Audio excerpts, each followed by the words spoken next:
సంఖ్యాకాండం 22వ అధ్యాయం.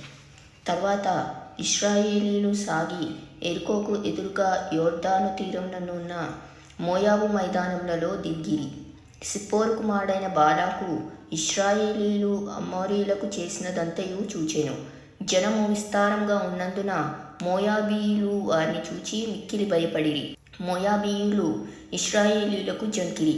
మోయాబీయులు మిద్యాను పెద్దలతో ఎద్దు బీటీ పచ్చికను నాకివేయునట్లు ఈ జనసమూహము మన చుట్టూ ఉన్నది, యావత్తును ఇప్పుడు నాకివేయుననిరి. ఆ కాలమందు సిప్పోరు కుమారుడైన బాలాకు మోయాబీయులకు రాజు. కాబట్టి అతడు బెయేరు కుమారుడైన బిలామును పిలుచుటకు అతని జనుల దేశం మందలి నది యొద్దనున్న పేతోరుకు దూతల చేత ఈ వర్తమానము పంపెను. చిత్తగించుము, ఒక జనము ఐగుప్తులో నుండి వచ్చెను. ఇదిగో వారు భూతలమును కప్పి నా ఎదుట దిగి ఉన్నారు. కాబట్టి నీవు దయచేసి వచ్చి నా నిమిత్తము ఈ జనమును శపించుము.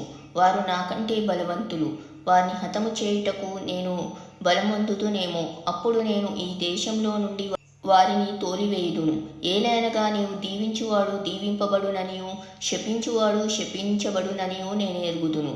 కాబట్టి మోయాబు పెద్దలను మిద్యాను పెద్దలను స్వదేశమును చేతపట్టుకొని బిలామునొద్దకు వచ్చి బాలాకు మాటలను అతనితో చెప్పగా అతడు వారితో, ఈ రాత్రి ఇక్కడనే ఉండుడి. యెహోవా నాకు సెలవిచ్చిన మాటలను నేను తిరిగి వచ్చి మీతో చెప్పేదనెను.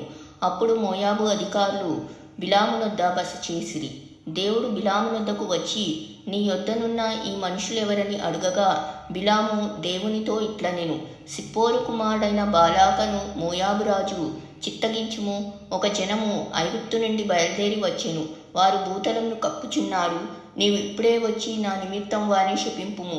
నేను వారితో యుద్ధం చేసి వారిని తోలివేయుదునేమో అని వీరి చేత నాకు వర్తమానం పంపెను. అందుకు దేవుడు, నీవు వారితో వెళ్ళకూడదు, ఆ ప్రజలను శపింపకూడదు, వారు ఆశీర్వదింపబడిన వారు అని బిలాముతో చెప్పాను.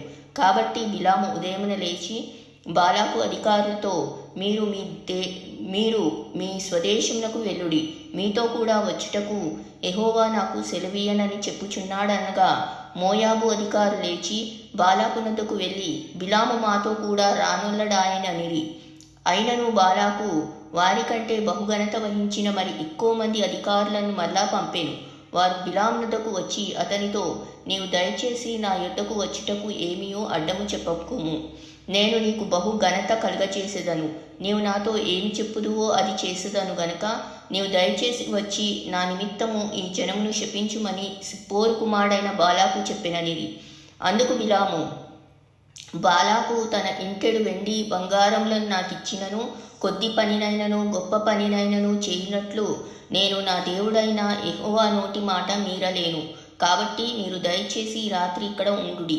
యెహోవా నాతో నీకనేమి చెప్పునో నేను తెలుసుకొందునని బాలాకు సేవకులకు ఉత్తరమిచ్చెను. ఆ రాత్రి దేవుడు బిలామునొద్దకు వచ్చి, ఆ మనుషులు నిన్ను పిలువవచ్చిన ఎడల నీవు లేచి వారితో వెళ్ళు. అయితే నేను నీతో చెప్పిన మాట చొప్పుననే నీవు చేయవలనని అతనికి సెలవిచ్చెను. ఉదయమున బిలాము లేచి తన గాడిదకు గంత కట్టి మోయాబు అధికారులతో కూడా వెళ్ళెను. అతడు వెళ్ళుచుండగా దేవుని కోపము రగులుకొనెను. యెహోవా దూత అతనికి విరోధి అయి త్రోవలో నిలిచెను. అతడు తన గాడిదనెక్కి పోవుచుండగా అతని పనివారు ఇద్దరు అతనితో కూడా నుండిరి. యెహోవా దూత ఖడ్గము దూసి చేత పట్టుకొని త్రోవలో నిలిచియుండుట ఆ గాడిద చూచెను గనుక అది త్రోవను విడిచి పొలంలోనికి పోయెను. బిలాము గాడిదను దారికి మలపవలెనని దాని కొట్టగా యెహోవా దూత ఇరు ప్రక్కలను గోడలు గల ద్రాక్ష తోటల సందులో నిల్చెను. గాడిద యెహోవా దూతను చూచి గోడ మీద పడి బిలాము కాలును గోడకు అదిమెను గనుక అతడు దాన్ని మరలా కొట్టెను. యెహోవా దూత ముందు వెలుచు కుడికైనను ఎడమకైనను తిరుగుటకు దారి లేని ఇరుకుచోటును నిలువగా గాడిద యెహోవా దూతను చూచి బిలాముతో కూడా క్రింద కూలబడేను గనక బిలాము కోపం మండి తన చేతి కర్రతో గాడిదను కొట్టెను. అప్పుడు యెహోవా ఆ గాడిదకు వాక్కునిచ్చెను గనుక అది, నీవు నన్ను ముమ్మారు కొట్టితివి, నేను నిన్నేమి చేస్తున్నని బిలాముతో అనగా బిలాము, నీవు నా మీద తిరగబడితివి, నా చేత ఖడ్గమున్న ఎడల నిన్ను చంపియుందునని గాడిదతో అనెను. అందుకు గాడిద, నేను నీ దాననైనది మొదలుకొని నేటి వరకు నీవు ఎక్కుచూ వచ్చిన నీ గాడిదను కానా?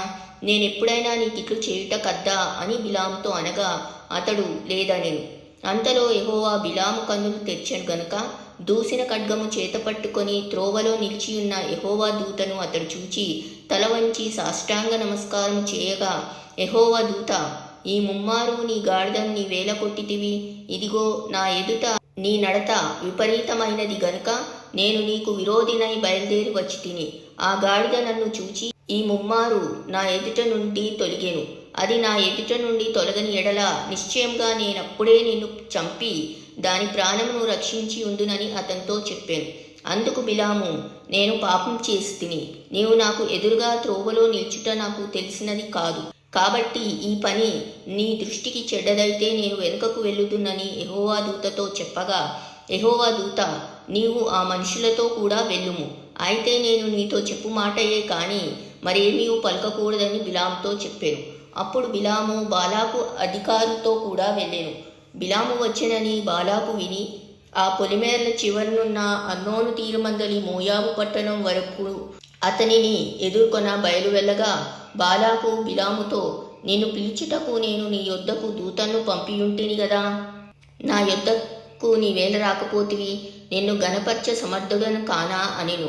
అందుకు బిలాము, ఇదిగో నీ యొద్దకు వచ్చి తిని, అయిననేమి? ఏదైనను చెప్పుటకు నాకు శక్తి కలదా? దేవుడు నా నోట పలికించు మాటయే పలికెదనని బాలాకుతో చెప్పెను. అప్పుడు బిలాము బాలాకుతో కూడా వెళ్ళెను. వారు కిరియత్ హుచ్చోత్కు వచ్చినప్పుడు బాలాకు ఎడ్లను గొర్రెలను బలిగా అర్పించి కొంత భాగము బిలాముకును అతని యొద్దనున్న అధికారులకును పంపెను. మర్నాడు బాలాకు బిలామును తోడుకొని పోయి బయలు యొక్క ఉన్నత స్థలముల మీద నుండి జనులను చివరి వరకు చూడవలనని అతనిని ఆ చోట ఎక్కించెను.